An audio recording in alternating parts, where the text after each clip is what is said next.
അഗജാനന പത്മാർക്കം ഗജാനനമഹർനിശം അനേകദം തം ഭക്താനാം ഏകദന്തമുപാസ്മഹേ.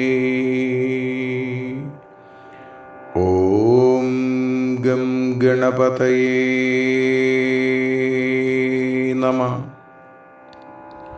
സരസ്വതി നമസ്തുഭ്യം വരദേ കാമരൂപിണി. വിദ്യാരംഭം കരിഷ്യാമി സിദ്ധിർഭവതു മേ സദാ. ഓം സം സരസ്വത്യൈ നമഃ. സദാശിവസമാരംഭാം ശങ്കരാചാര്യമധ്യമാം അസ്മദാചാര്യപര്യന്താം വന്ദേ ഗുരുപരമ്പരാം. ഓം ഗും ഗുരുഭ്യോ നമഃ.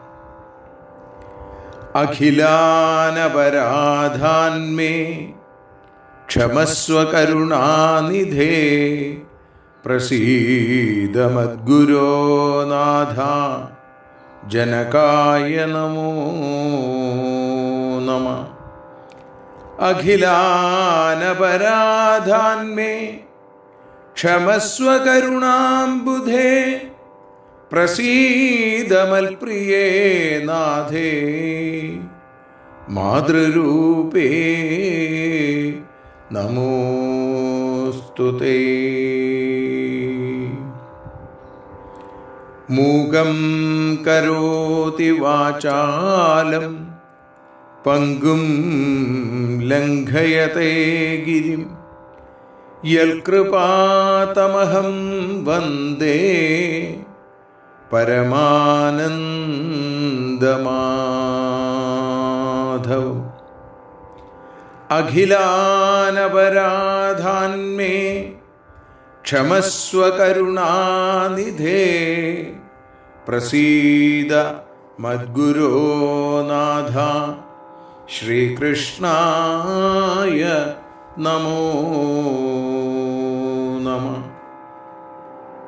അന്യഥാ ശരണം നാസ്തി ത്വമേവ ശരണം മമ. തസ്മാത് കാരുണ്യഭാവേന രക്ഷ രക്ഷ ജനാർദ്ദന. കൃഷ്ണൻ എന്നുടെ മാനസേ നിറയണം. കണ്ണീരുമാഞ്ഞിടണം. കൃഷ്ണൻ നൽകണമെന്നുമേ സുഖദവും സമ്പത്തുമൈശ്വര്യവും.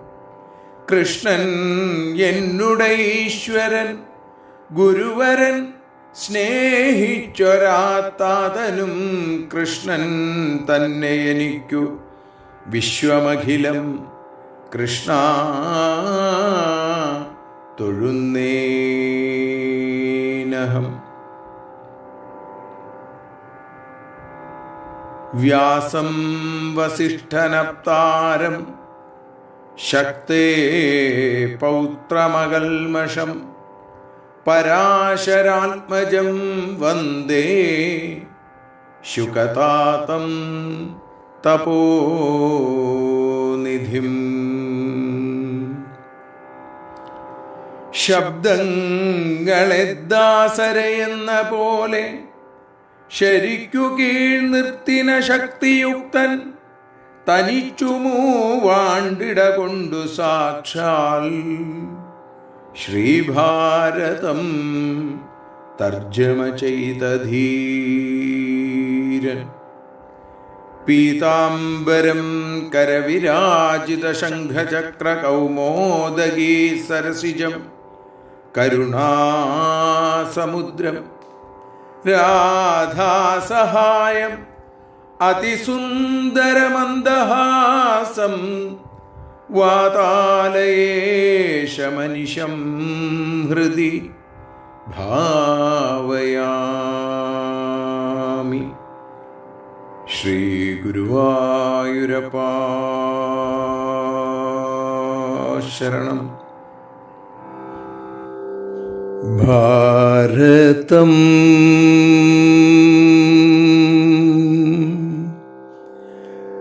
മഹാഭാരതം ഭാരതം അമൃതസാഗരം.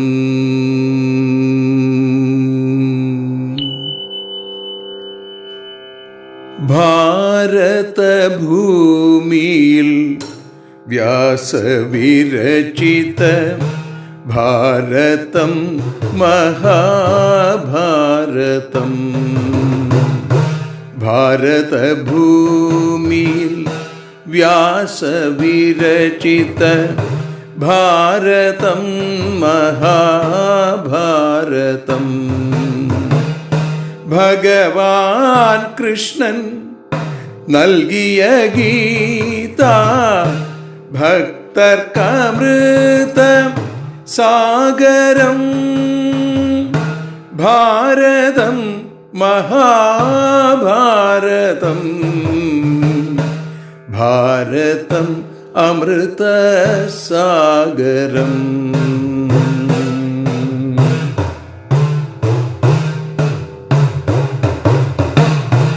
മധുരം നിറയും കഥകളനേകം മാധവലീല സാഗരം.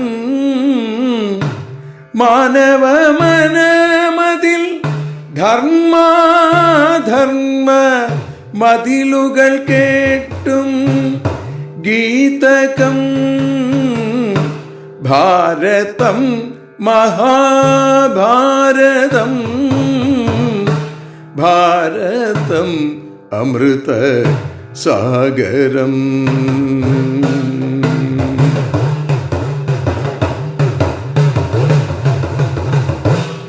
ഹാലാസ്യനാഥന്റെ പുത്രൻ ഗണപതി തന്റെ കൈകളാൽ തീർത്ത ഗ്രന്ഥം.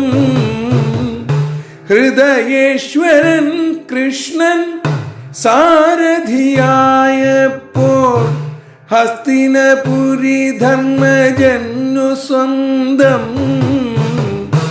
ഭാരതം മഹാഭാരതം ഭാരതം അമൃത സാഗരം.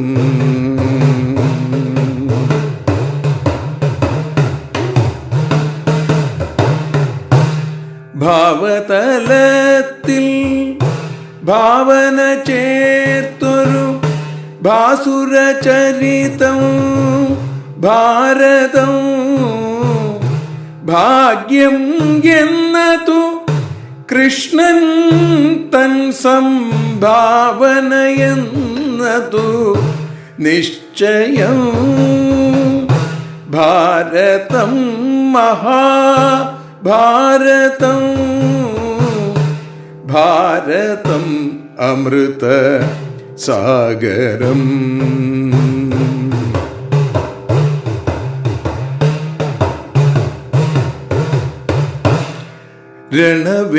രണവേദികയിൽ രക്തം കൊണ്ടൊരു രംഗം തീർത്തൊരി നാടകം. രക്ഷകനായി കൃഷ്ണൻ എന്നൊരു ലക്ഷ്യം നൽകും പുസ്തകം.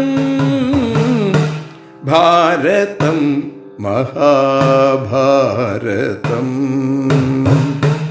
ഭാരതം അമൃത സാഗരം.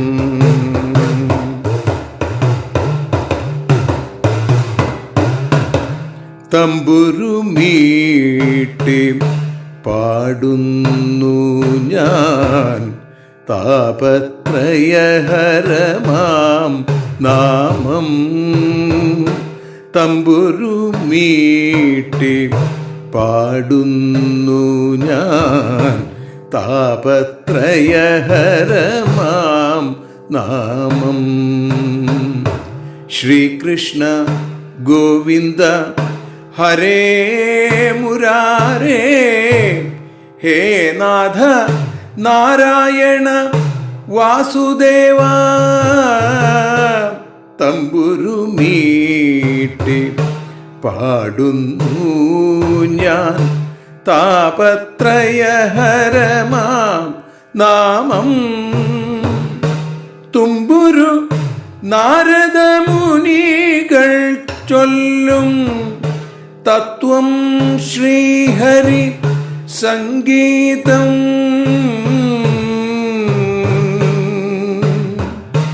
ഭാരതം മഹാഭാരതം, ഭാരതം അമൃത സാഗരം. ഭാരതം മഹാഭാരതം, ഭാരതം അമൃത സാഗരം. ഭാരതം കഥാമൃത സാഗരം.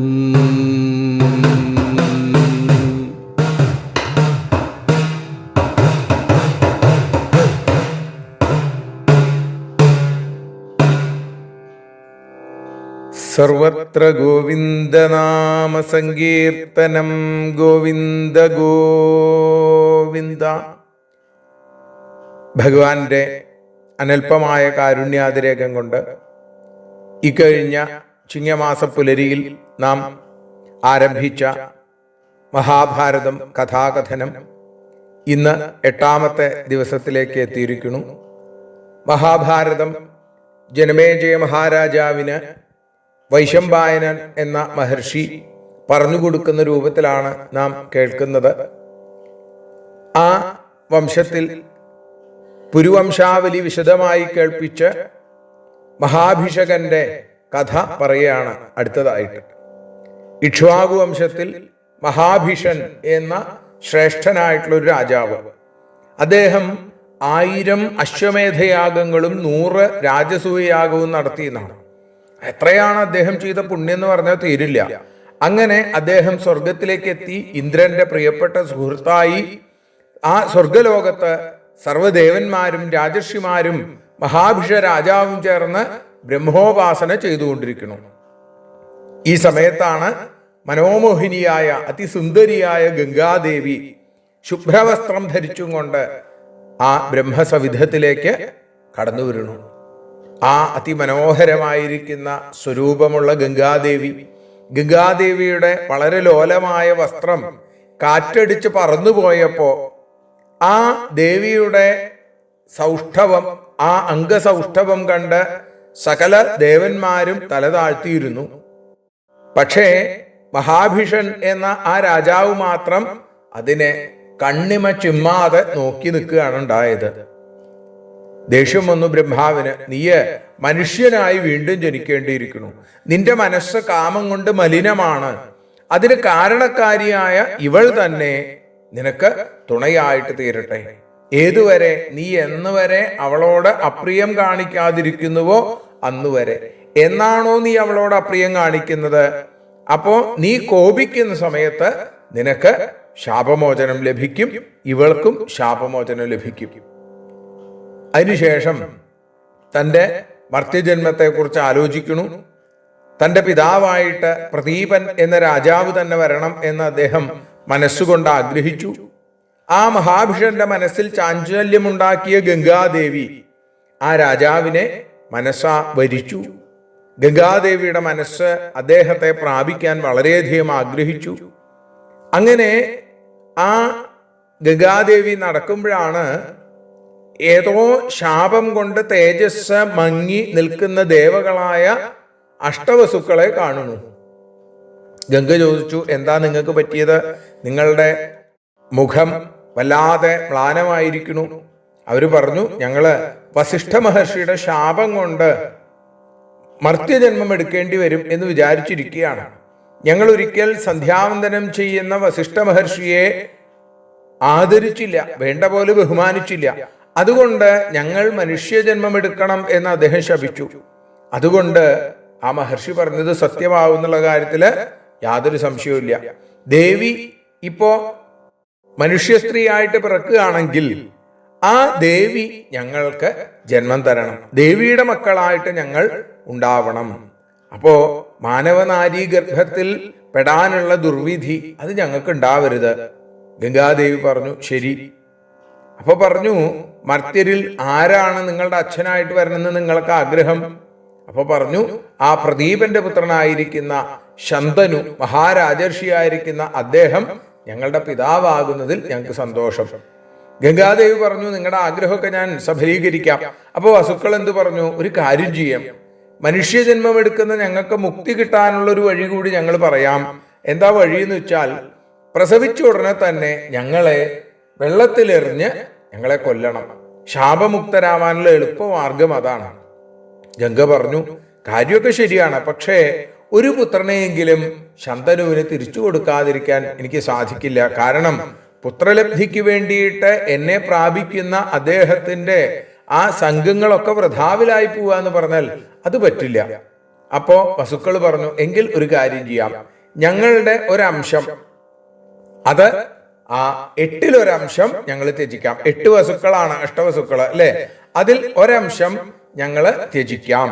അങ്ങനെ വരുമ്പോഴോ ആ അംശമാകുന്ന പുത്രൻ പിതാവിന്റെ ഇഷ്ടം ചെയ്യുന്ന ആളായിട്ട് തീരും. മർത്യജന്മത്തിൽ അവന് വിവാഹം നടക്കില്ല, അവന് അതുകൊണ്ട് പുത്രനുണ്ടാവുകയില്ല.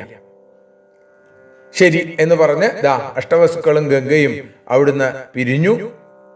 മഹാമനീഷിയായിരിക്കുന്ന തേജസ്വിയായിരിക്കുന്ന പ്രദീപൻ ഒരിക്കൽ ആ ഹിമോൽ പാർശ്വങ്ങളിൽ ജപധ്യാനാദികളൊക്കെ ചെയ്തുകൊണ്ട് ഇരിക്കണം.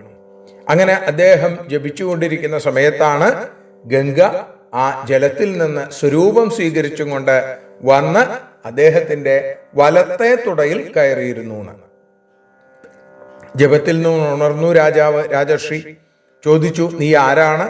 ഞാൻ നിനക്ക് എന്താണ് ചെയ്തു തരേണ്ടത്?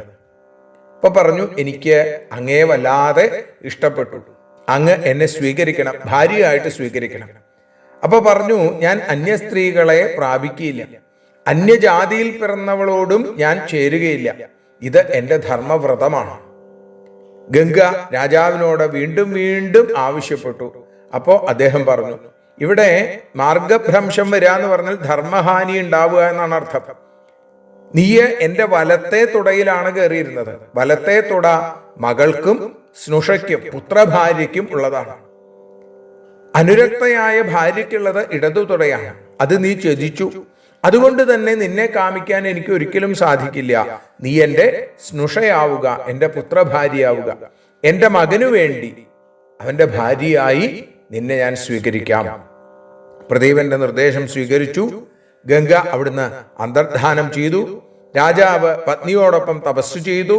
തപസ്സിന്റെ ആ പരിപൂർണ ഫലം നൽകിക്കൊണ്ട് അദ്ദേഹത്തിന് ഒരു പുത്രനുണ്ടായി. വളരെ ശാന്തനായ പ്രദീപന് ഉണ്ടായതുകൊണ്ട് ആ ഉണ്ണിയെ ശന്തനു എന്ന് വിളിക്കാൻ തുടങ്ങിയെന്നാണ്. ശന്തനു യൗവനയുക്തനായി കഴിഞ്ഞപ്പോ ഒരിക്കൽ രാജാവ് അദ്ദേഹത്തെ വിളിച്ചിട്ട് പറഞ്ഞു, ഇപ്പോ നിന്നെ തേടി അതിസുന്ദരിയായിരിക്കുന്ന ഒരു യുവതി പുത്രാർത്ഥിനിയായിട്ട് നിന്റെ അടുത്തേക്ക് വരും. അപ്പോ അവളെ സ്വീകരിക്കുക. അവൾ എന്തു ചെയ്താലും നീ ചോദ്യം ചെയ്യരുത്. എന്റെ കൽപ്പനയനുസരിച്ച് നിന്നെ ഭജിക്കുന്ന അവളെ സ്വീകരിക്കുക, അത്ര മാത്രമേ ഉള്ളൂ. തന്റെ രാജ്യം തന്റെ പുത്രന് ശന്തനുവിന് നൽകി പ്രദീപൻ വാനപ്രസ്ഥം സ്വീകരിച്ച് വനത്തിലേക്ക് പോവുകയും ചെയ്തു. ശന്തനു മഹാരാജാവോ അദ്ദേഹം ഒരിക്കൽ നായാട്ടിനായിട്ട് ഇങ്ങനെ പോയ സമയത്താണ് ഗംഗാതീരത്ത് എത്തുന്നു. അവിടെ വെച്ചാണ് അച്ഛൻ പറഞ്ഞ ആ പെൺകുട്ടിയെ കാണുന്നത്. അതിസുന്ദരിയായ ഒരു സ്ത്രീ. അവളുടെ ആ മുഖം കണ്ടപ്പോ തന്നെ അദ്ദേഹത്തിന് തോന്നി, ഇവളെ വിവാഹം ചെയ്യണം. ചോദിച്ചു, നീ ദേവിയാണോ, അതോ ഗന്ധർവ കുലത്തിൽപ്പെട്ടവളാണോ, സുരാഭിസാരികയാണോ, നാഗിയാണോ, മാനുഷനാരിയാണോ, യക്ഷിയാണോ, ആരാണ് നീ? നിന്നെ എനിക്ക് വിവാഹം ചെയ്താൽ കൊള്ളാമെന്നുണ്ട്. നീ എന്നെ വിവാഹം ചെയ്യോ? നീ എൻ്റെ പത്നിയാകണം എന്ന് ഞാനിതാ അപേക്ഷിക്കുന്നു. രാജാവിൻ്റെ വാക്കുകൾ കേട്ടപ്പോ ചിരിച്ചും കൊണ്ട് ആ യുവതി പറഞ്ഞു, ഞാൻ അങ്ങയുടെ മഹിഷിയാവാം, അങ്ങയുടെ ഭാര്യയാവാം. പക്ഷേ ഞാൻ പറയുന്നത് ശ്രദ്ധിച്ചു കേൾക്കണം. ഞാൻ എന്തു ചെയ്താലും അത് അങ്ങയ്ക്ക് പ്രിയമെന്ന് തോന്നിയാലും അപ്രിയമെന്ന് തോന്നിയാലും എന്നെ തടയാൻ പാടില്ല. ഈ വാക്ക് പാലിക്കാമെങ്കിൽ ഞാൻ അങ്ങയോടൊപ്പം താമസിക്കാം. എപ്പോഴെങ്കിലും എന്നെ തടുക്കുകയോ എന്നോട് അപ്രിയമായിട്ട് എന്തെങ്കിലും പറയുകയോ ചെയ്താൽ ഉടൻ തന്നെ ഞാൻ അങ്ങയെ ഉപേക്ഷിച്ചു പോകും. ആ സുന്ദരിയെ കിട്ടുകയാണ് ഏറ്റവും വലിയ ഭാഗ്യം എന്ന് കരുതിയ ശന്തനു പറഞ്ഞു, ശരി. കൊട്ടാരത്തിലേക്ക് അവരിതാ ഒരുമിച്ച് യാത്രയായി. അവിടെ താമസിച്ചു. അപ്രിയമൊന്നും കാണിച്ചില്ല അദ്ദേഹം. അങ്ങനെ അടങ്ങി ഒതുങ്ങി അദ്ദേഹം ജീവിച്ചു. അവളുടെ സ്വഭാവ നൈർമല്യം, ഔദാര്യം, രൂപഭംഗി ഇതൊക്കെ വളരെ ഇഷ്ടമായി രാജാവിന്. ഒരിക്കലും അവളോട് ഒരു അപ്രിയം പറയേണ്ട ഒരു ആവശ്യമേ അദ്ദേഹത്തിന് വന്നില്ല. പക്ഷേ ആ ഋതുക്കളും മാസങ്ങളും വർഷങ്ങളും കൊഴിഞ്ഞുപോയി. രാജാവിന് 8 മക്കൾ ജനിച്ചു എന്നാണ്. പക്ഷേ പ്രസവിച്ച ഉടനെ ഓരോ ഉണ്ണികളെയും എടുത്ത് ഞാൻ ഇപ്പൊ ഒരു സൂത്രം കാണിക്കാമെന്നും പറഞ്ഞ് ആ ഗംഗയിലേക്ക് തന്നെ വലിച്ചങ്ങിടെറിയും. അപ്പൊ ഈ കുട്ടികളെ മുഴുവൻ ഇല്ലാതെയാക്കുന്ന, കുട്ടികളെ കൊല്ലുന്ന ഈ പ്രവൃത്തി കണ്ടപ്പോ രാജാവിന് എന്തെങ്കിലും, ശന്തനുവിന് എന്തെങ്കിലും പറയണമെന്ന് ആഗ്രഹമുണ്ട്. പക്ഷേ തന്നെ ഉപേക്ഷിച്ചു പോയാലോ എന്ന് വിചാരിച്ച് അദ്ദേഹം ഒന്നും മിണ്ടിയില്ല. 7 ഉണ്ണികളുടെ കാര്യം കഴിഞ്ഞു. 8ാമത്തെ ഉണ്ണിയെ കൂടി എടുത്ത് ഗംഗയിലേക്ക് അങ്ങോട്ട് വലിച്ചെറിയാൻ പുറപ്പെട്ടപ്പോ പറഞ്ഞു, നീ ഈ ഉണ്ണിയെ കൊല്ലരുത്. നീ ആർക്ക് ജനിച്ചവളാണ്? സ്വന്തം ചോരയെ കൊല്ലുക. നീ നിന്റെ പ്രവൃത്തികളെ കൊണ്ട് മഹാപാപിയായി തീർന്നിരിക്കുന്നു എന്ന് പറഞ്ഞപ്പോ ചിരിച്ചും കൊണ്ട് ആ ഗംഗാദേവി പറഞ്ഞു, ഞാൻ ഗംഗയാണ്, ഋഷി സേവിതയായ ജാഹ്നവിയായ ഗംഗയാണ് ഞാൻ. ദേവകാര്യം സഫലമാക്കാൻ അങ്ങയോടുകൂടി കുറച്ചു കാലം താമസിച്ചു. അഷ്ടവസുക്കളാണ് അങ്ങയുടെ പുത്രന്മാരായിട്ട് പിറന്നത്. ഈ 8ാമത്തെ ഉണ്ണിയെ ഞാൻ അങ്ങക്ക് തരുന്നുണ്ട്. അപ്പോ ഇവിടെ പറഞ്ഞു, ആ അഷ്ടവസുക്കൾക്കുണ്ടായ ശാപത്തെ കുറിച്ച് പറഞ്ഞപ്പോ ചോദിച്ചു, എന്താണ് ആ ശാപത്തിന്റെ കഥ? വളരെ വിശദമായിട്ട് പറയുകയാണ്. അപ്പോഴാണ് വരുണപുത്രനായിരിക്കുന്ന വസിഷ്ഠൻ എന്ന യശസ്വിയായ ആപവൻ ഒരിക്കൽ മഹാമേരു ശൈലത്തിന്റെ താഴ്വരയില് അദ്ദേഹത്തിന്റെ ആശ്രമം, അദ്ദേഹത്തിന് നന്ദിനി എന്നു പേരുള്ള ദിവ്യമായ ധേനു, കാമധേനു അല്ലെ, ദക്ഷപുത്രിയായ സുരഭിയുടെ മകളാണ് ഈ പശു. സുരഭി കശ്യപനിൽ നിന്നാണ് പശുക്കളെ പ്രസവിച്ചത്. ധർമ്മരക്ഷയ്ക്കായി നന്ദിനിയിൽ നിന്ന് ആഗ്രഹിക്കുന്നതൊക്കെ കറന്നെടുക്കാൻ സാധിക്കും. വസിഷ്ഠ മഹർഷി ആ പശുവിനെ തൻ്റെ ഹോമധേനുവാക്കി മുനിയെ സേവിച്ചും കൊണ്ട് ആ പശു, ആ ധേനുദേവി അവിടെ നിർഭയം അവിടെ അങ്ങനെ കഴിഞ്ഞു. ഒരിക്കൽ വസുശ്രേഷ്ഠന്മാര് പത്നിമാരോടൊപ്പം വന്ന് ആ രമ്യഗാനനത്തിൽ ക്രീഡാലോലരായി സഞ്ചരിക്കുന്ന സമയത്ത് നന്ദിനിയെ കണ്ടു. അവരിൽ ഒരാളുടെ ഭാര്യ കണ്ടു കഴിഞ്ഞപ്പോഴോ നല്ല ഭംഗിയുള്ള ആ പശു, ആ പശുവിനെ കുറിച്ച് അവരിങ്ങനെ പറയുകയാണ്, ഇത് ആരുടേതാണാവോ? അപ്പൊ പറഞ്ഞു, വരുണപുത്രനായിരിക്കുന്ന വസിഷ്ഠന്റെയാണ്, അദ്ദേഹത്തിൻ്റെതാണ് ഈ സ്ഥലം മുഴുവൻ. അപ്പോ ആ പശുവിന്റെ പാൽ കുടിക്കുന്ന മനുഷ്യൻ 10,000 വർഷം യൗവനത്തോടുകൂടി ജീവിക്കുന്നൊക്കെയാണ്.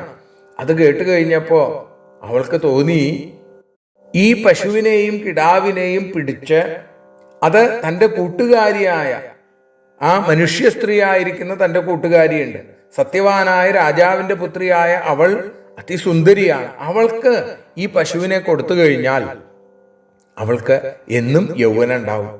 ഇത് പറഞ്ഞതനുസരിച്ച് ആ വാക്ക് കേട്ട് ആ വസുക്കളിൽ ഒരാളായിരിക്കുന്ന ദ്യോവ്, പൃഥു തുടങ്ങിയ തൻ്റെ സഹോദരന്മാരോടുകൂടി ആ പശുവിനെ മോഷ്ടിച്ചു. പെൺവാക്കിൽ വീണുപോയി എന്ന് ചുരുക്കം. അദ്ദേഹം ആലോചിച്ചില്ല. വസിഷ്ഠ മഹർഷിയുടെ തപശക്തിയെ കുറിച്ചൊന്നും ആലോചിക്കാതെയാണ് ഇത്തരത്തില് ആ ചെയ്തത്. വസിഷ്ഠൻ തൻ്റെ ആശ്രമത്തിൽ തിരിച്ചു വന്നു കഴിഞ്ഞപ്പോ പശുവിനെയും പശുക്കിടാവിനെയും കാണാനില്ല. തൻ്റെ ദിവ്യേന്ദ്രിയങ്ങളാൽ വസുക്കൾ മോഷ്ടിച്ച വിവരം മനസ്സിലാക്കിയ അദ്ദേഹം വസുക്കളെ ശപിച്ചു, നിങ്ങൾ ഭൂമിയിൽ മനുഷ്യരായി പിറക്കട്ടെ. വസുക്കള് മുനിയുടെ ആശ്രമത്തിലേക്ക് ഓടി വന്നു. അദ്ദേഹത്തെ പ്രസാദിപ്പിക്കാൻ നോക്കി പറഞ്ഞു, നിങ്ങൾ ആ ശാപത്തിന് അർഹരാണ്. നിങ്ങൾ 7 പേർക്ക് 1 വർഷത്തിനുള്ളിൽ ശാപമുക്തി നേടും. പക്ഷേ ഇതിന് കാരണക്കാരനായിരിക്കുന്ന ദ്യോവ് എന്ന വസു മാത്രം ഈ മർത്യലോകത്തിൽ മനുഷ്യനായി ജീവിക്കേണ്ടി വരും. മനുഷ്യലോകത്തിൽ അങ്ങക്ക് പുത്രോൽപത്തി ഉണ്ടാവില്ല. ആ ദ്യോവ് സർവധർമ്മജ്ഞനായി സർവശാസ്ത്ര പാരംഗതനായി തൻ്റെ പിതാവിൻ്റെ ഹിതത്തിന് സ്ത്രീസംഘം ത്യജിക്കുന്ന മഹാത്യാഗിയായിട്ട് തീരും. സ്ത്രീ പ്രേരണയ്ക്ക് ഇരയായി അധർമ്മം പ്രവർത്തിച്ചതുകൊണ്ട് സ്ത്രീസുഖം ലഭിക്കാതെ ഈ മർത്യലോകത്ത് ജീവിക്കേണ്ടി വരും. അങ്ങനെ വസുക്കൾ മർത്യലോകത്തിൽ എൻ്റെ മക്കളായിട്ട് ജനിക്കാൻ ആഗ്രഹിച്ചു. ഗംഗാദേവി പറയുകയാണ്, അവരുടെ ആഗ്രഹം ഞാൻ സമ്മതിച്ചു. ജനിച്ച ഉടനെ 7 മക്കളെയും ജലത്തിൽ താഴ്ത്തണമെന്നും അവർ പറഞ്ഞു. അത് ഞാൻ ചെയ്തു. അപ്പൊ വസുക്കൾക്ക് മോക്ഷലബ്ധിക്ക് വേണ്ടിയിട്ടാണ് ഞാൻ ഇങ്ങനെ ചെയ്തത്. അതുകൊണ്ടാണ് ഞാൻ 7 മക്കളെയും ഗംഗയിലേക്ക് എറിഞ്ഞത്. വസുക്കൾക്ക് മോക്ഷലബ്ധി നേടാൻ സാധിച്ചു.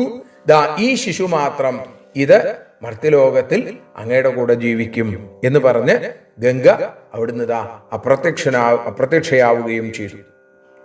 എന്നിട്ടോ സർവ്വരാജ്യലക്ഷണങ്ങളും തികഞ്ഞ മഹാബലവാനായിരിക്കുന്ന ശന്തനു മഹാരാജാവ് ഹസ്തിനപുരിയെ തൻ്റെ രാജധാനിയാക്കി പ്രജാക്ഷേമം ലക്ഷ്യമാക്കി അദ്ദേഹം വേണ്ടതുപോലെ രാജ്യം ഭരിച്ചു.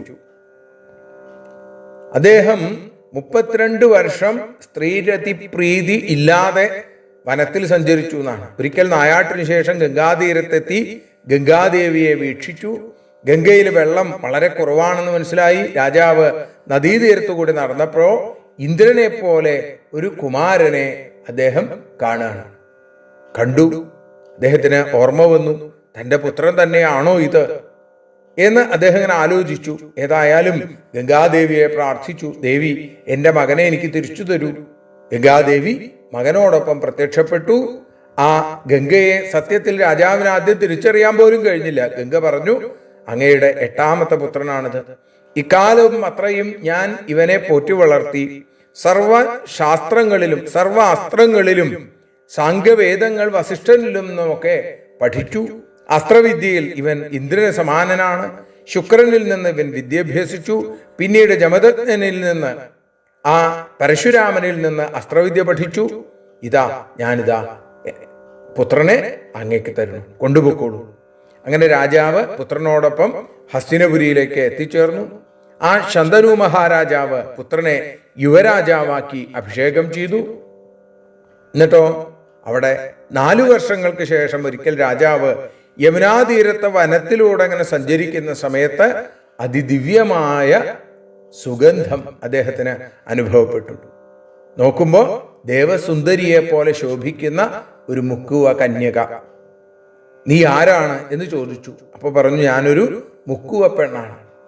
തോണി കടത്താണ് എൻ്റെ ജോലി. എൻ്റെ പിതാവ് മുക്കുവരലിൽ പ്രധാനിയാണ്. ആ ദാശകന്യയുടെ ദർശനമാത്രയിൽ തന്നെ രാജാവ് അവളിൽ ആസക്തനായി തീർന്നു. അവളുടെ ഗൃഹം അന്വേഷിച്ചു ചെന്നു.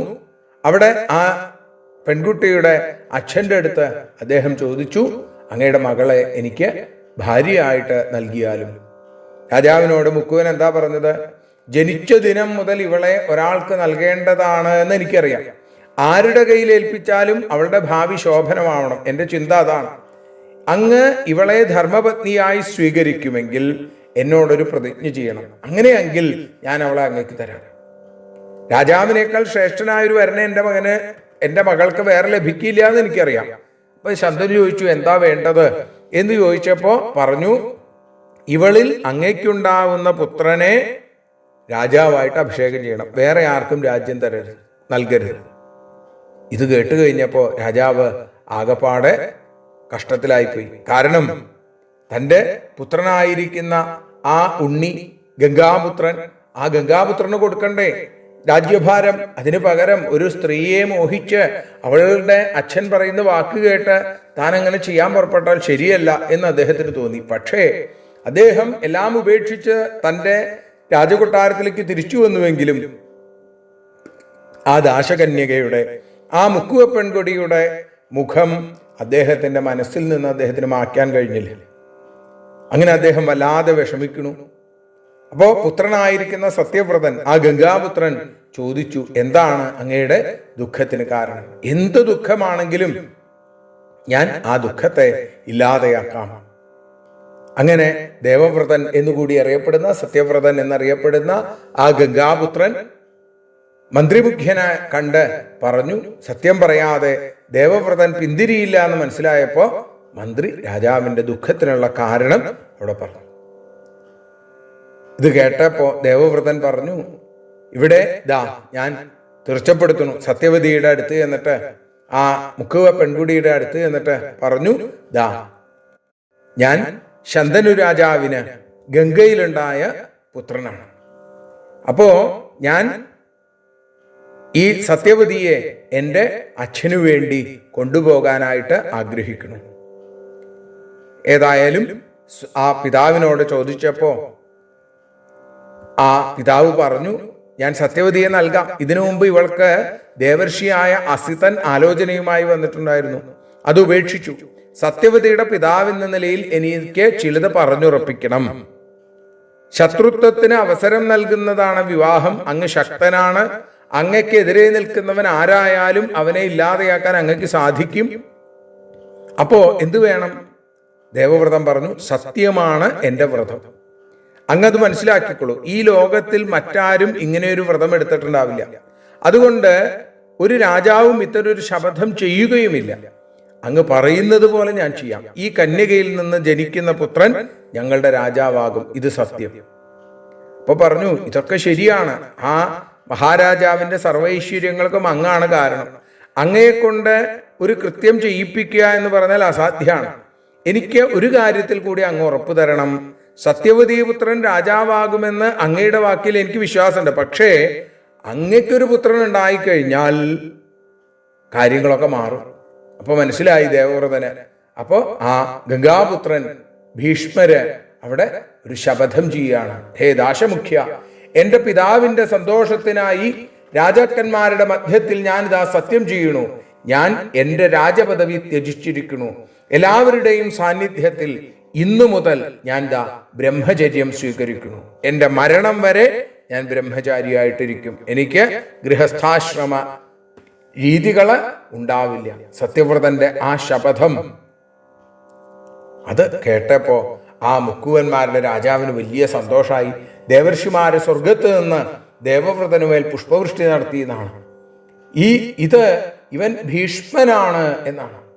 മഹാത്യാഗവും പിതൃഭക്തിയും ദേവർഷിമാരെ പോലും അത്ഭുതപ്പെടുത്തി. അങ്ങനെ ആ ദാശരാജാവ് കന്യകാദാനം ചെയ്തു. പിതാവിന് വേണ്ടി സത്യവതിയെ സ്വീകരിച്ച ആ മഹാവ്രതൻ മന്ത്രിമാരോടുകൂടി ഹസ്തിനപുരിയിലേക്ക് തിരിച്ചു പോന്നു. അപ്പൊ പിതൃസ്നേഹം, ത്യാഗശീലം ശന്തനുവിന്റെ കണ്ണുകൾ നിറഞ്ഞു തുളുമ്പി. അവിടെ പറഞ്ഞു, നീ സ്വച്ഛന്ത മൃത്യുവായിട്ട് തീരട്ടെ എന്നും പറഞ്ഞ് അനുഗ്രഹിച്ചു. നിന്റെ അനുമതിയില്ലാതെ മൃത്യു നിന്നെ സ്പർശിക്കുകയില്ല. നീ ഇച്ഛിക്കുന്ന കാലത്തോളം നീ ജീവിക്കൂ എന്ന് പറഞ്ഞ് അനുഗ്രഹിച്ചു എന്നാണ്. അങ്ങനെ ആ ശന്തനു മഹാരാജാവിന് സത്യവതിയിൽ 2 മക്കളുണ്ടായി. ഒരാളുടെ പേര് ചിത്രാംഗദൻ, മറ്റൊരാള് വിചിത്രവീര്യൻ. വിചിത്രവീര്യൻ യുവാവാകുന്നതിന് മുമ്പേ തന്നെ മരിച്ചുപോയി. പിതാവ് മരിച്ചപ്പോ ഭീഷ്മൻ സത്യവതിയുടെ അനുമതിയോടുകൂടി ചിത്രാംഗദനെ രാജാവായിട്ട് അഭിഷേകം ചെയ്തു. ചിത്രാംഗദൻ എല്ലാവർക്കും ആ നല്ലപോലെ താല്പര്യമുള്ള ഒരു രാജാവായിരുന്നു. ദേവഗന്ധർവ സംഘത്തെ കൂടി തോൽപ്പിച്ചു അദ്ദേഹം. പക്ഷേ ചിത്രാംഗദൻ എന്നു പേരുള്ള ഒരു ഗന്ധർവൻ അവനെ പോരിന് വിളിച്ചു. ചിത്രാംഗദ രാജാവ് ചിത്രാംഗദൻ എന്ന ഗന്ധർവനുമായി കുരുക്ഷേത്രത്തിൽ വെച്ച് യുദ്ധമുണ്ടായി. തുല്യൻ ശക്തിയുള്ള 2 പേരും തമ്മിൽ സരസ്വതീ തീരത്ത് നടന്ന ആ യുദ്ധം 3 വർഷം നീണ്ടു നിന്നു എന്നാണ്. അവസാനം കുരുരാജാവായിരിക്കുന്ന ചിത്രാംഗദൻ കൊല്ലപ്പെട്ടു. ചിത്രാംഗദന്റെ മരണത്തിന് ശേഷം വിചിത്രവീര്യനെ ഭീഷ്മൻ രാജാവായിട്ട് അഭിഷേകം ചെയ്തു. വിചിത്രവീര്യൻ ഭീഷ്മന്റെ സംരക്ഷണത്തോടും ഉപദേശങ്ങളോടും കൂടി രാജ്യം പരിപാലിക്കുന്നു. പക്ഷേ സത്യവതിയുടെ മനസ്സറിഞ്ഞ വിചിത്രവീര്യന് വേണ്ടി ഭരണം നടത്തിയിരുന്ന ഭീഷ്മര് അനുജൻ യുവാവായപ്പോ ആ അനുജന്റെ രാജാവിന്റെ വിവാഹ കാര്യങ്ങൾ ആലോചിച്ചു.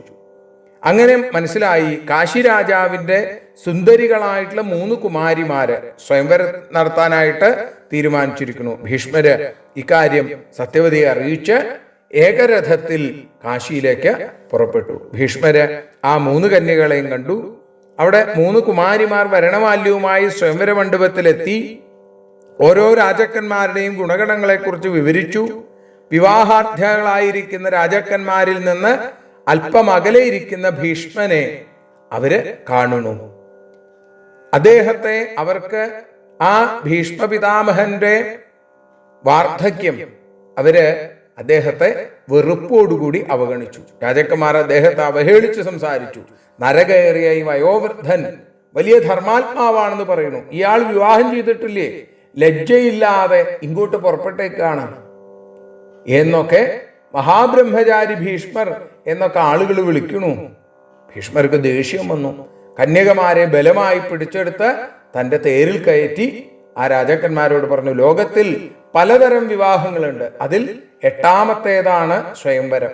ഞാൻ കയ്യൂക്കുകൊണ്ട് ഇവരെ കൊണ്ടുപോകണു, നിങ്ങൾക്ക് കഴിയാവുന്നതൊക്കെ ചെയ്തോളൂ എന്ന് പറഞ്ഞു. അവരിതാ യുദ്ധത്തിനായിട്ട് പുറപ്പെട്ടു.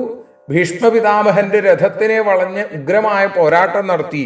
ആ പോരാട്ടത്തിൽ രാജാക്കന്മാര് വളരെയധികം ശ്രമിച്ചിട്ടും അദ്ദേഹത്തെ തോൽപ്പിക്കാൻ, അല്ലെങ്കിൽ അദ്ദേഹത്തിന്റെ ദേഹത്തൊരു മുറിവുണ്ടാക്കാൻ അവർക്ക് സാധിച്ചില്ല എന്നാണ്. സകല ശത്രുക്കളെയും തോൽപ്പിച്ച് കന്യകമാരോടുകൂടി ഹസ്തിനപുരിയിലേക്ക് എത്തിച്ചേരുന്നു.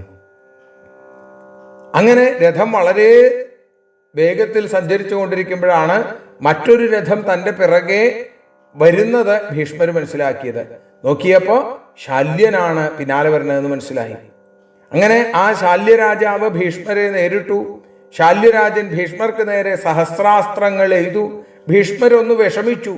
മറ്റുള്ള രാജാക്കന്മാർക്കൊക്കെ വലിയ ഇഷ്ടമായി. ഗംഭീരായിട്ടുള്ള യുദ്ധം. അവസാനം ഭീഷ്മ പിതാമഹൻ വാരുണാസ്ത്രം കൊണ്ട് ശാല്യന്റെ ശരജാലത്തെ തടുത്തു. കുതിരക്കൂട്ടത്തെയും സാരഥിയെയും കൊന്നു. ഐന്ദ്രാസ്ത്രത്തിലൂടെ മറ്റു കുതിരകളെ കൊന്നു. ശാല്യന്റെ പതനം പൂർത്തിയായി. കീഴടങ്ങിയ ശാല്യന് ഭീഷ്മര് ജീവൻ തിരിച്ചു കൊടുത്തു. മാനക്ഷതം അദ്ദേഹം സ്വന്തം രാജ്യത്തേക്ക് തിരിച്ചു പോവുകയും ചെയ്തു. 3 കന്യകമാരുമായി ഭീഷ്മർ ഹസ്തിനപുരിയിലെത്തി. അദ്ദേഹം അവരെ സ്വന്തം അനുജത്തിമാരോ പുത്രിമാരോ ഒക്കെ ആയി കരുതി ആ സുന്ദരികളെ വിചിത്രവീരന് ദാനം ചെയ്തു, വിവാഹം ചെയ്തു കൊടുത്തു. സത്യവതിയുമായി ആലോചിച്ച് വിചിത്രവീരൻ വിവാഹത്തിന്റെ ഒരുക്കങ്ങൾ ആരംഭിച്ചു. ഒരുക്കങ്ങൾ നടന്നുകൊണ്ടിരിക്കുമ്പോൾ കാശി രാജാവിന്റെ മൂത്ത മകളായ അംബ ഭീഷ്മരോട് പറഞ്ഞു, ഞാൻ ശാല്യരാജാവിനെ മുമ്പ് തന്നെ വരനായിട്ട് സ്വീകരിച്ച കഴിഞ്ഞതാണ്. അദ്ദേഹം എന്നെയും വധുവായിട്ട് സ്വീകരിച്ചിട്ടുണ്ട്. എൻ്റെ പിതാവും അതിഷ്ടപ്പെട്ടു. അങ്ങ് ബലാത്കാരമായിട്ട് ഞങ്ങളെ കൊണ്ടുവന്നില്ലെങ്കിൽ ഞാൻ അദ്ദേഹത്തെ വരിക്കുമായിരുന്നു. അങ്ങ് ഇപ്പോ എന്താ പറയണത് എന്ന് ചോദിച്ചപ്പോൾ ഭീഷ്മർക്ക് മറുപടി ഇല്ലാതെയായി. അദ്ദേഹം ബ്രാഹ്മണരുമായിട്ട് ആലോചിച്ചു. ഭീഷ്മര് അംബയെ അവളുടെ അഭീഷ്ടമനുസരിച്ച് ശാല്യന്റെ അടുത്തേക്ക് തന്നെ പോകാൻ അനുവാദം കൊടുത്തു. പിന്നീട് അംബികയെയും അംബാലികയെയും വിചിത്രവീര്യൻ വിവാഹം ചെയ്തു. അങ്ങനെ ആ വിചിത്രവീര്യൻ ആ സുന്ദരികളായിട്ടുള്ള സ്ത്രീകളോടുകൂടി അവരുടെ ആ സന്തോഷത്തിന് വേണ്ടിക്കൊണ്ട് 7 സംവത്സരം കഴിഞ്ഞപ്പോഴേക്കും അദ്ദേഹത്തിന് ഇത്തരത്തിൽ നിരന്തരം ഭോഗലാലസനായി ജീവിച്ചതുകൊണ്ട് രാജയക്ഷ്മാവ് എന്ന അസുഖം അദ്ദേഹത്തിന് വന്നു എന്നാണ്. ഒരു തരം ക്ഷയം. അദ്ദേഹത്തിന്റെ സ്വാസ്ഥ്യം തകർന്നു. രാജവൈദ്യന്മാര് അദ്ദേഹത്തിനെ ചികിത്സിക്കാൻ നോക്കി. പക്ഷേ അദ്ദേഹത്തിന്റെ ജീവൻ രക്ഷിക്കാനായിട്ട് സാധിക്കില്ല. ഇങ്ങനെ ഭീഷ്മർ ആലോചിച്ചു, തന്റെ കുലം അനാഥമായി തീർന്നിരിക്കണു. രാജാവിന്റെ ഉദകക്രിയകളൊക്കെ ചെയ്തു. സത്യവതിയുടെ നിർദ്ദേശാനുസരണം ഇനി എന്താണ് വേണ്ടത് എന്ന് ആലോചിക്കുകയാണ്. വിചിത്രവീര്യൻ കൂടി മരിച്ചപ്പോ സത്യവതിക്ക് വല്ലാത്ത ദുഃഖമായി. ശേഷക്രിയകൾക്ക് ശേഷം തൻ്റെ മരുമക്കളെ 2 പേരുണ്ട് അല്ലേ, അംബികയും അംബാലികയും. അവരും കരഞ്ഞുകൊണ്ടിരിക്കുകയാണ്. ഇനിയിപ്പോ എന്താണ് വഴി, ഒരു പരിഹാരം എന്താണ് എന്ന് ചോദിച്ചപ്പോ സത്യവതി ഭീഷ്മരുടെ അടുത്ത് പറഞ്ഞു, ശുക്രനും അങ്കിരസിനും ഒക്കെ തുല്യമായ വേദാംഗ ശാസ്ത്രം അത് നീ നല്ലപോലെ പഠിച്ചിട്ടുള്ള ആളാണ്. അപ്പോൾ വംശത്തിന്റെ ആ നിലനിൽപ്പിന് എന്തു ചെയ്യണം ഞാനൊരു കാര്യം പറയാം. എൻ്റെ മകൻ നിന്റെ പിതാവിൻ്റെ മകൻ എന്നുള്ള രീതിയിൽ നിന്റെ അനുജനാണ്, നിനക്കും പ്രിയപ്പെട്ടവൻ. അപ്പൊ പുത്രഭാഗ്യമില്ലാതെ ചെറുപ്പത്തിലേ മരിച്ചു. കാശിപുത്രിമാരായ അവന്റെ പത്നിമാര് പുത്രഭാഗ്യത്തിന് ആഗ്രഹിക്കണം. അവരിൽ നീ പുത്രന്മാരെ ജനിപ്പിക്കണം. കുലവൃദ്ധിക്ക് അത് അത്യാവശ്യമാണ്. നീ രാജാവായി അഭിഷിക്തനാവണം. ഈ സ്ത്രീകളെ പത്നിമാരായിട്ട് സ്വീകരിക്കണം. അങ്ങനെ പിതൃക്കളെ നരകപതനത്തിൽ നിന്ന് രക്ഷിക്കണം. ജനങ്ങള് അവിടെയുള്ള ആളുകളൊക്കെ ഭീഷ്മരെ ഇതിനെ നിർബന്ധിച്ചു. പക്ഷേ ഭീഷ്മര് പറഞ്ഞു, ഒരിക്കലുമില്ല, എന്റെ ശപഥം ഒരിക്കലും അസത്യമാവുകയില്ല. വേണമെങ്കിൽ 3 ലോകങ്ങളും മഹത്തായ ദേവലോകവും അതിനേക്കാൾ വിലയുള്ള മറ്റെന്തെങ്കിലും ഉണ്ടെങ്കിൽ അതിനെ ഞാൻ ഉപേക്ഷിക്കാം. പക്ഷേ ഞാൻ ഒരിക്കലും സത്യം കൈവിടില്ല എന്നാണ്. ഭൂമിക്ക് ഗന്ധമാണ് അതിൻ്റെ ആ സ്വഭാവം. ഭൂമി ചിലപ്പോൾ ഗന്ധം വെടിഞ്ഞാലും, ജലം രസം വെടിഞ്ഞാലും, സൂര്യൻ പ്രകാശത്തെ ഉപേക്ഷിച്ചാലും, വായു സ്പർശത്തെയും രൂപം തേജസ്സിനെയും അഗ്നി ചൂടിനെയും ശബ്ദം ആകാശത്തെയും എന്തിന് യമൻ ധർമ്മത്തെയും കൈവിട്ടാൽ പോലും ഈ ഭീഷ്മര് സത്യം കൈയൊഴിയില്ല. സത്യവതി പറഞ്ഞു, നിന്റെ സത്യപാലനത്തിലുള്ള ആ താല്പര്യവും ദൃഢതയും ഒക്കെ എനിക്കറിയാം. അപ്പോ നിനക്ക് ഇനി മറ്റ് എന്താണ് ചെയ്യാൻ സാധിക്കുക? കുലത്തിന്റെ അഭിവൃദ്ധിയും സന്തതിയും ധർമ്മവും പാലിക്കപ്പെടുന്ന വിധത്തിൽ നീ എന്താണ് ഉദ്ദേശിക്കുന്നത് എന്ന് ചോദിച്ചപ്പോ സത്യവതി വളരെയധികം നിർബന്ധിച്ചിട്ടും ഭീഷ്മപിതാമഹൻ അവിടെ ഗൃഹസ്ഥാശ്രമം സ്വീകരിക്കാൻ തയ്യാറായില്ല. അദ്ദേഹം പറഞ്ഞു, ഇവിടെ ഹേഹേ രാജാവായ കാർത്തവീര്യാർജുനൻ, ആ കാർത്തവീര്യാർജുനന്റെ മക്കള് പരശുരാമന്റെ പിതാവായിരിക്കുന്ന ജമദഗ്നിയെ നിഗ്രഹിച്ചു. ആ കാർത്തവീര്യാർജുനനെ മാത്രമല്ല, കലിതീരാതെ ഭൂമണ്ഡലം മുഴുക്കെ ചുറ്റി മഹാ അസ്ത്രങ്ങൾ പ്രയോഗിച്ച ക്ഷത്രിയ വംശത്തെ നിഗ്രഹിച്ച ആ പരശുരാമൻ, ക്ഷത്രിയ ക്ഷത്രിയന്മാരില്ലാതെയായ ഒരു കാലഘട്ടം. ആ സമയത്ത് ക്ഷത്രിയ സ്ത്രീകൾ പുത്രലബ്ധിക്കായിട്ട് എന്താ ചെയ്തത്? അവർ ബ്രാഹ്മണരെ പ്രാപിച്ച് പുത്രന്മാരെ ഉൽപ്പാദിപ്പിച്ച് വംശവൃദ്ധി ഉണ്ടാക്കി. വേദനിശ്ചയമനുസരിച്ച് പുത്രനെ ആരുൽപ്പാദിപ്പിച്ചാലും ആ പുത്രൻ അമ്മ വേളി കഴിച്ച ഭർത്താവിൻ്റെതാണ്. ഇങ്ങനെ പലതവണ പുത്രോത്പാദനം നടത്തി വംശത്തെ രക്ഷിച്ച ദൃഷ്ടാന്തങ്ങൾ പുരാണത്തിലുണ്ട്. പണ്ട് ഉദധ്യൻ എന്നു പേരുള്ള മുനിക്ക് മമത എന്ന ഭാര്യയും ബൃഹസ്പതി എന്ന അനുജനും ഉണ്ടായി. ബൃഹസ്പതി പാനം ചെയ്യുന്നവനും ദേവഗുരുവുമാണ്, അല്ലേ? നമുക്കറിയാം. ജ്യേഷ്ഠനില്ലാത്ത സന്ദർഭത്തിൽ ബൃഹസ്പതി ജ്യേഷ്ഠപത്നിയായ ആ മമതയുടെ അരികിൽ ചെന്ന് ആ പുത്ര ദാനം ചെയ്യാനായിട്ട് തയ്യാറായി. ഞാൻ നിന്റെ ജ്യേഷ്ഠപത്നിയാണ്, നമ്മൾ തമ്മിൽ അത്തരം ബന്ധം പാടില്ല. എന്റെ വയറ്റിൽ ജ്യേഷ്ഠന്റെ ശിശുവുമുണ്ട്. ഉദധ്യപുത്രനായിരിക്കുന്ന അവൻ ഗർഭത്തിലിരുന്ന് 6 അംഗങ്ങളോട് വേദം ചൊല്ലുകയാണ്. അപ്പൊ നീയുമായി ബന്ധപ്പെടുകയാണെങ്കിൽ നിന്റെ തേജസ് എന്റെ ഗർഭത്തിൽ പ്രവേശിച്ച് ഉണ്ടാകുന്ന ശിശുവിനെയും എനിക്ക് വഹിക്കേണ്ടി വരും. എന്റെ വയറ്റിൽ 2 പേർക്ക് സ്ഥലമില്ല, അതുകൊണ്ട് അത്തരം ചിന്ത പാടില്ല എന്ന് പറയുന്നു. ഏതായാലും ബൃഹസ്പതി ആ ജ്യേഷ്ഠപത്നിയെ കടന്നുപിടിച്ച് ബലാത്സംഗത്തിന് തുനിയുണു. ആ ഗർഭസ്ഥ ശിശു വിളിച്ചു പറഞ്ഞു എന്നാണ്, ഹേ താത, കാമത്തെ അടക്കൂ, ഇവിടെ 2 പേർക്ക് സ്ഥലമില്ല, ആദ്യം വന്ന് എനിക്ക് മാത്രമേ ഇവിടെ ഇടയുള്ളൂ, എന്നെ പീഡിപ്പിക്കരുത് എന്ന് പറഞ്ഞ് ആ ഗർഭസ്ഥ ശിശു പറഞ്ഞുവെങ്കിലും ബൃഹസ്പതി കൂട്ടാക്കിയില്ല. ആ ബൃഹസ്പതി അവള് പ്രാപിച്ചു. ഏതായാലും ഗർഭസ്ഥനായ ആ ശിശുമുനി തൻ്റെ കാലുകൊണ്ട് ആ തേജസ്സിനെ പുറത്തേക്ക് തന്നെ തള്ളി എന്നും വീഴുന്നു. ബൃഹസ്പതിക്ക് ദേഷ്യം വന്നു. ആ ഉദധ്യപുത്രനെ, തൻ്റെ ജ്യേഷ്ഠന്റെ പുത്രനെ ശപിച്ചു. നീ ദീർഘതമസ്സായിട്ട് തീരട്ടെ എന്ന് ശപിച്ചു. നീ അന്ധനായിട്ട് തീരട്ടെ എന്നാണ്. മുനിയുടെ ശാപം ഫലിച്ചു. ആ ശിശു അന്ധനായി ജനിച്ചു. ബൃഹസ്പതിയെ പോലെ തന്നെ ബുദ്ധിപ്രഭാവമുള്ള ആ മുനി ജന്മനാ അന്ധനായതുകൊണ്ട് ദീർഘതമസ് എന്ന് അറിയപ്പെട്ടു എന്നാണ്. പക്ഷേ അന്ധനാണെങ്കിലും ബുദ്ധിപ്രഭാവം കൊണ്ട് ദീർഘതമസ് സർവശാസ്ത്രങ്ങളും അഭ്യസിച്ചു. പ്രദ്ദോഷി എന്ന സുന്ദരിയെ ആ മുനി വിവാഹം കഴിച്ചു. അവളിലുണ്ടായ ഗൗതമാദികളായിട്ടുള്ള പുത്രന്മാര് ഉദധ്യന്റെ മഹാപാരമ്പര്യത്തെ പാലിക്കുകയും ചെയ്തു എന്ന് പറയുന്നു. ധർമ്മശ്രേഷ്ഠനായ ദീർഘതമസ് സുരഭിപുത്രനിൽ നിന്ന് ഗോധർമ്മം കെട്ടുപിടിച്ച് അത് പ്രാവർത്തികമാക്കാൻ തുനിഞ്ഞു. അപ്പോ അന്ധനായിരിക്കുന്ന ഈ മുനിയുടെ പരാക്രമങ്ങളെ കണ്ടപ്പോ മറ്റു മുനികൾക്കൊക്കെ ദേഷ്യം വന്നു. അവര് പറഞ്ഞു, ഇവിടെ നിൽക്കാൻ പാടില്ല, ആശ്രമധർമ്മം പാലിക്കാത്തവരെ ഈ ആശ്രമത്തിൽ താമസിപ്പിക്കാൻ പറ്റില്ല എന്ന് പറഞ്ഞ് ആ ആശ്രമത്തിൽ നിന്ന് ദീർഘതമസ്സിനെ മറ്റുള്ള മുനിമാര് പുറത്താക്കി. തന്റെ ഭർത്താവിനെ ആശ്രമത്തിൽ നിന്ന് പുറന്തള്ളി എന്ന് കണ്ട് പ്രദ്യോഷിയും അദ്ദേഹത്തെ ഉപേക്ഷിച്ചു. അദ്ദേഹം ചോദിച്ചു, എന്തുകൊണ്ടാണ് എന്നെ ഉപേക്ഷിക്കുന്നത്? അപ്പൊ ഇവിടെ അവൾ എന്താ പറയുന്നത്?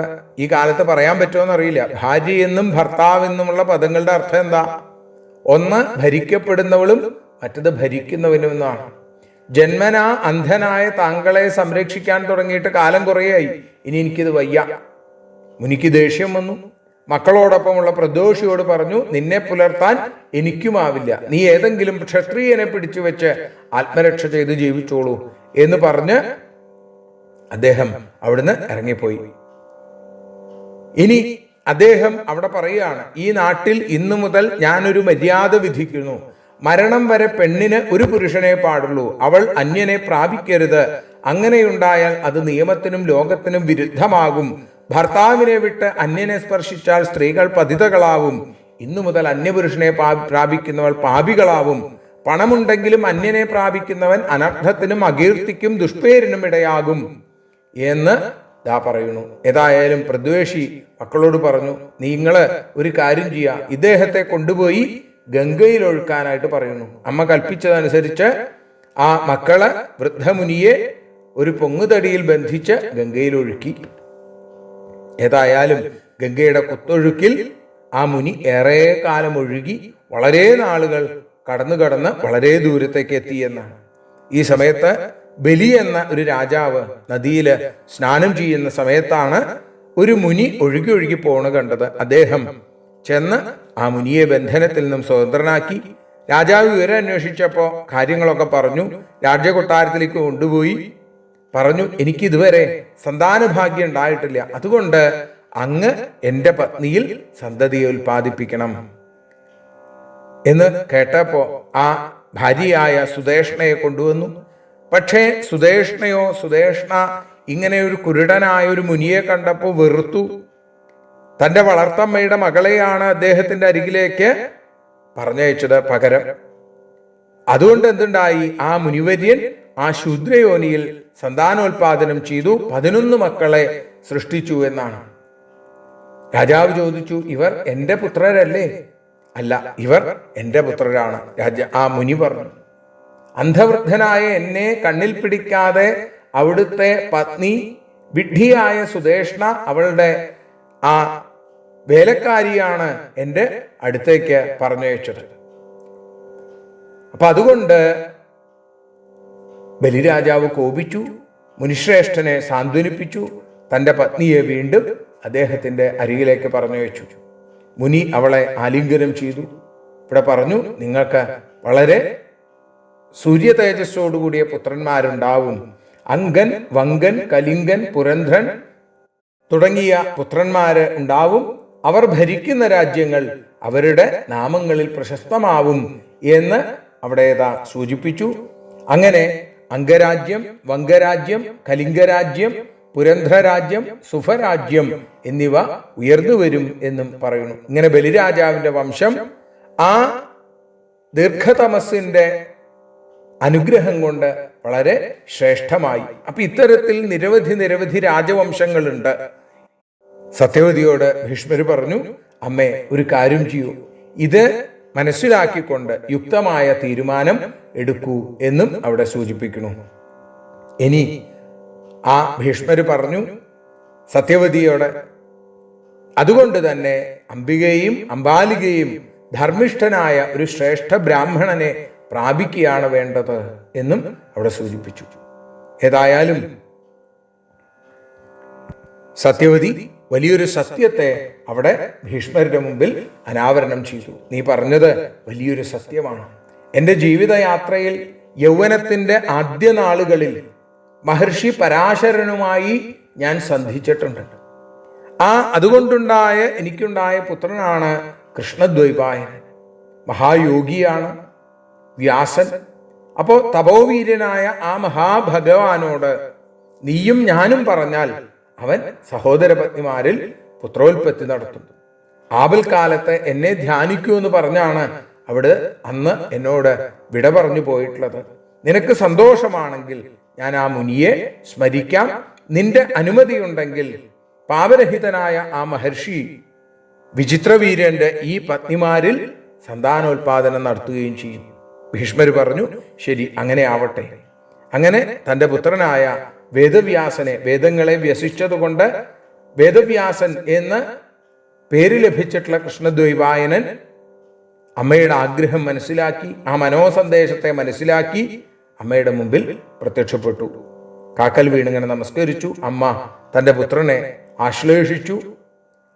എന്നിട്ടോ ചോദിച്ചു, അമ്മയുടെ താല്പര്യം എന്താണെങ്കിലും, അമ്മയുടെ ആഗ്രഹം എന്താണെങ്കിലും അത് ഞാൻ സാധിപ്പിക്കാം. ഞാൻ എന്താണ് ചെയ്യേണ്ടത് എന്ന് ചോദിച്ചപ്പോൾ കാര്യങ്ങളൊക്കെ മകനെ അറിയിച്ചു. ധർമാധർമ്മങ്ങൾ അറിയാവുന്ന മഹാപ്രജ്ഞനായിരിക്കുന്ന ആ വേദവ്യാസൻ സത്യവതിയുടെ വാക്കുകൾ ശിരസാവഹിക്കുകയും അമ്മയുടെ വാക്കുകൾ അതനുസരിച്ച് പ്രവർത്തിക്കാം എന്നും അവിടെ പറഞ്ഞു.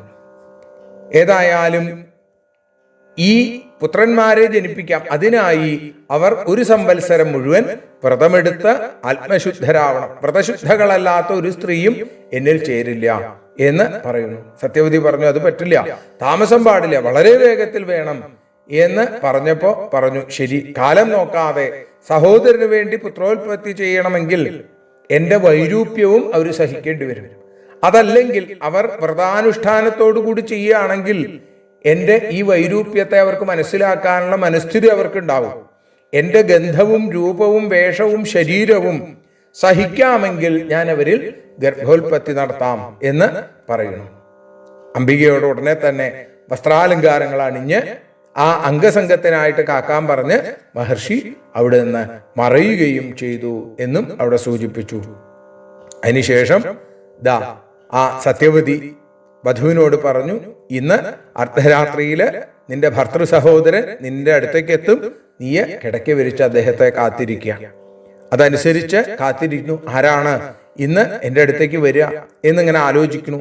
സത്യവതി കൽപ്പിച്ചതനുസരിച്ച് വേദവ്യാസൻ അംബികയുടെ പള്ളിയറയിലെത്തി.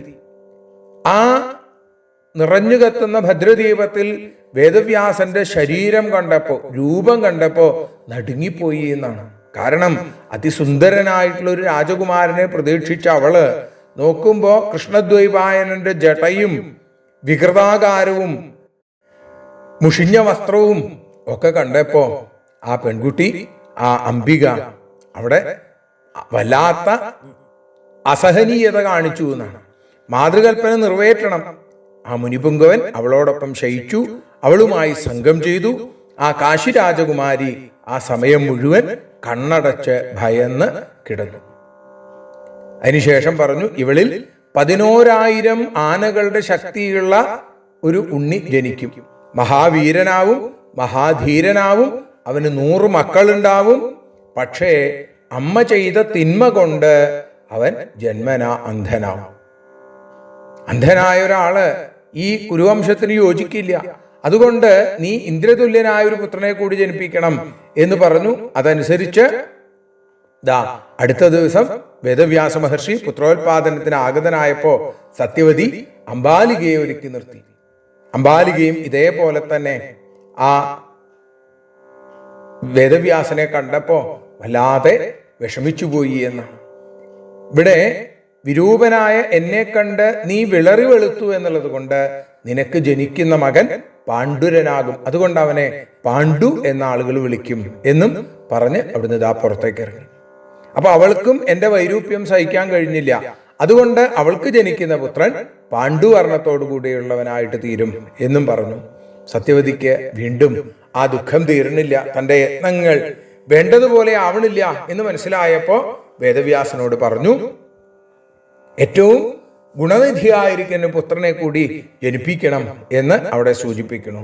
ഏതായാലും അംബാലിക യഥാകാലം പുത്രനെ പ്രസവിച്ചു. സർവ ലക്ഷണങ്ങളെ കൊണ്ട് ശോഭയുള്ളവനാണെങ്കിലും പാണ്ഡുള്ളവനായതുകൊണ്ട് അവനെ പാണ്ഡു എന്ന് വിളിച്ചു. പഞ്ചപാണ്ഡവര് അവരുടെ പുത്രന്മാരാണ്. ഇവിടെ സത്യവതി അംബികയെ വീണ്ടും അയക്കാൻ നോക്കി, സാധിച്ചില്ല, അവള് സമ്മതിച്ചില്ല. ഈ സമയത്ത് ആ ദാസിപ്പെണ്ണ്, അപ്സരതുല്യായ ഒരു ദാസി, ശരീരത്തിന്റെ വൈകൃതമോർത്ത് അവൾ ആ അംബിക തന്റെ ദാസിപ്പെണ്ണിനെ പറഞ്ഞയച്ചു. ദാസിയോ യാതൊരു വിഷമവുമില്ലാതെ വളരെ കൃതജ്ഞതയോടുകൂടി അദ്ദേഹത്തെ സ്വീകരിച്ചു. അദ്ദേഹം പറഞ്ഞു, ഇനി മുതൽ നീ ദാസിയല്ല, നിന്റെ ഉദരത്തിൽ രൂപപ്പെടുന്ന ഗർഭം മഹാധർമാത്മാവായി തീരും, സർവർക്കും സമ്മതനായ ബുദ്ധിശാലിയായിട്ട് തീരും എന്ന് പറഞ്ഞു. മഹാനായ വിതുരന്റെ ജന്മത്തിന് കാരണമായിട്ടുള്ള ആ കഥയും അവിടെ സൂചിപ്പിക്കുന്നു. അങ്ങനെ ആ കൃഷ്ണദ്വൈപായന പുത്രൻ മാണ്ഡവ്യമുനിയുടെ ശാപം നിമിത്തം ധർമ്മദേവൻ വിതുരനായിട്ട് മാറുകയാണ് ഉണ്ടായത് എന്ന് പറഞ്ഞു. അംബിക തന്നെ വഞ്ചിച്ച് ശൂദ്രദാസിയെ അയച്ച വിവരം അമ്മയോട് പറഞ്ഞു. മുനി അവിടുന്ന് അപ്രത്യക്ഷനാവുകയും ചെയ്തു എന്നും അവിടെ പറയുന്നു. ഇനി വൈശമ്പായനന്റെ കഥ തുടരുകയാണ്. ധർമ്മദേവൻ ശാപഗ്രസ്തനായിട്ടുള്ള കഥ കേൾക്കാൻ താല്പര്യമുണ്ട് എന്ന് ജനമേജയൻ പറയുമ്പോൾ അതിന് വൈശമ്പായനൻ നൽകുന്ന മറുപടികളാണ് നമുക്ക് ഇനി നാളെ കേൾക്കാനുള്ളത്. ഇപ്പോ ഭഗവത്പാദങ്ങളിൽ സമർപ്പിക്കുന്നു. യദക്ഷരപദഭ്രഷ്ടം മാത്രാഹീനം തു യദ്ഭവേൽ തത്സർവം ക്ഷമ്യതാം ദേവ നാരായണ നമോസ്തുതേ. വിസർഗബിന്ദുമാത്രാണി പദപാദാക്ഷരാണി ച ന്യൂനാനി ചാതിരിക്താനി ക്ഷമസ്വ പുരുഷോത്തമ.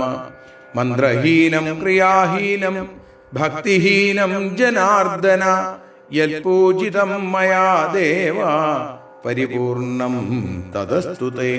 കായേന വാചാ മനസേന്ദ്രിയർവാ ബുദ്ധ്യാത്മനാ വാ പ്രകൃതേ സ്വഭാവാൽ കരോമി യദ്യൽ സകലം പരസ്മൈ നാരായണായേതി സമർപ്പയാമി. സ്വസ്തി പ്രജാഭ്യഃ പരിപാലയന്താം ന്യായേന മാർഗേണ മഹിം മഹീഷാ. ഗോബ്രാഹ്മണേഭ്യഃ ശുഭമസ്തു നിത്യം. ലോകാഃ സമസ്താഃ സുഖിനോ ഭവന്തു. ലോകാഃ സമസ്താഃ സുജനാ ഭവന്തു. ലോകാഃ ഭവദ്ഭക്തിരതാഃ ഭവന്തു. സർവേ ഭവന്തു സുഖിനഃ. സർവേ സന്തു നിരാമയാഃ. സർവേ ഭദ്രാണി പശ്യന്തു. മാ കശ്ചിൽ ദുഃഖഭാഗ് ഭവേൽ. അസതോ മാ സദ്ഗമയ തമസോ മാ ജ്യോതിർഗമയ മൃത്യോർമാ അമൃതം ഗമയ. ഓം ശാന്തി ശാന്തി ശാന്തി.